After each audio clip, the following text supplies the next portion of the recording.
Hello friends, welcome to my blog. આજે અમે one day trip plan કરી છે, ખાસ અમારા સુરાપુરા દાદાના દર્શન કરવા માટે. ત્યાં અમે ફૂલ ફેમિલી ગયા છીએ, એટલે કે હું, મારા હસબન્ડ સંદીપ, પપ્પાજી, મમ્મીજી અને મારો સન નીલ. તો સૌથી પહેલાં પહેલો બ્રેક લીધો અમે ટી માટે. ચા પીધા પછી અમે ત્યાંથી નીકળ્યા. જૂનાગઢ આવે એટલે રસ્તામાં ગિરનારનું રમણીય દ્રશ્ય નિહાળવા મળે, ખૂબ જ આનંદ આવ્યો. તમે જોઈ શકો છો, ઉપર વાદળા પણ દેખાઈ રહ્યા છે. વાતાવરણ ખૂબ જ સરસ છે, ઠંડુ છે. પણ પહેલાં છાંટા આવ્યા અને ત્યારબાદ વરસાદ થોડો જોરથી આવવા માંડ્યો. પણ ગાડીમાં બેઠા બેઠા વરસાદ આવે એની પણ એક અલગ જ મજા છે. જાણે ચમત્કાર થયો હોય એમ. જેમ અમારા દાદાનું સ્થળ નજીક આવી ગયું એમ વરસાદ પણ સંપૂર્ણપણે બંધ થઈ ગયો. વાતાવરણ એકદમ ચોખ્ખું થઈ ગયું. અમે આવી ગયા છીએ નાવડા અમારા દાદાના સ્થળે.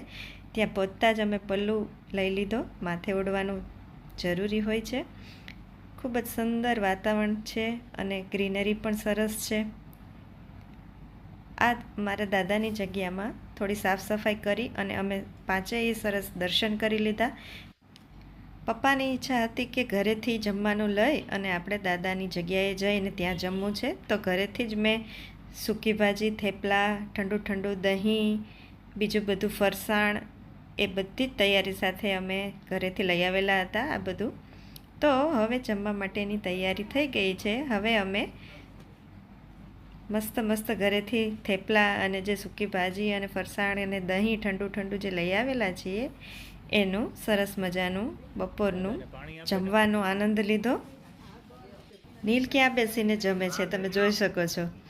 સરસ મજાનું બપોરનું ભોજન લીધા બાદ અમે નીકળી ગયા છે ઉપલેટા માટે. ત્યાં પપ્પાના એક ફ્રેન્ડ એમની રાહ જોવે છે એમના ફાર્મ હાઉસે. તો રસ્તામાં અમે ખૂબ જ સરસ ઓર્ગેનિક શાકભાજી જોયા તો ઊભું રહેવાનું મન થઈ જ ગયું. અમે એને પૂછ્યું તો આ ભાઈએ એમ કીધું કે આ બધું જ શાક ફ્રૂટ એ એમના ખેતરના છે અને પ્યોર ઓર્ગેનિક છે. એટલે એમ થયું કે અહીંથી અમે લેતા જઈએ. અમે ઘણું બધું શાક લીધું અહીંથી. તમે મારી કુકિંગ ચેનલ જોતા હશો તો તમને ખ્યાલ જ હશે. હમણાં મેં લેટેસ્ટ એક રીંગણાનો શાક જે તળીને બનાવેલું હતું એનો વિડીયો અપલોડ કરેલો હતો. એ આ જ રીંગણા છે. ખૂબ જ ટેસ્ટી બન્યું હતું શાક. ખરેખર ઓર્ગેનિક છે બધી જ સબ્જી. આવી રીતે તમે પણ ક્યારેય નીકળતા હો ગામડાના રસ્તે અને આવી રીતે તમને શાકભાજી લેવાનો મોકો મળે તો તમે જરૂરથી લઈ શકો છો. બધું જ શાક અને કેરી, કેળા, રતાળું, ફ્રૂટ પણ બધું બહુ જ સરસ હતું. શાકભાજી લીધા બાદ અમે બેસી ગયા પાછા ગાડીમાં અને ચાલુ કરી અમારી જર્ની ઉપલેટા તરફ. આગળ બાઇક પર જઈ રહ્યા છે એ અમારા રમણીક કાકા, પપ્પાના જ મૂળ ગામ ખડિયાના છે. તો આવી ચૂક્યા છીએ અમે તેમના ફાર્મ હાઉસે. તે અમને ફાર્મ હાઉસનો દરેકે દરેક ખૂણો બતાવ્યો અમને. ઘણા સમયથી એ પપ્પાને કહી રહ્યા હતા કે તમે આવો, એટલે આ વખતે અમે એ મોકો લીધો અને અમે પણ ખૂબ લાભ લીધો. ફાર્મ હાઉસ ખૂબ જ સરસ મોટું હતું અને સુંદર પણ હતું, વેલ મેન્ટેન્ડ હતું. અમે બધી જગ્યાએ જોઈ. આ ખેતર છે એમનું. બધી જગ્યા નિહાળ્યા બાદ ખૂબ જ સરસ ઘટાટોપ વૃક્ષો પણ હતા. આ બધી મજા ગામડામાં જ જોવા મળે છે. અને આ ઝાડ કેનું છે તમને જોતાં જ ખ્યાલ આવી ગયો હશે. આ છે જાંબુનું ઝાડ. ખૂબ જ મસ્ત પાકા પાકા જાંબુ નીચે પણ એટલા ખરી રહ્યા છે.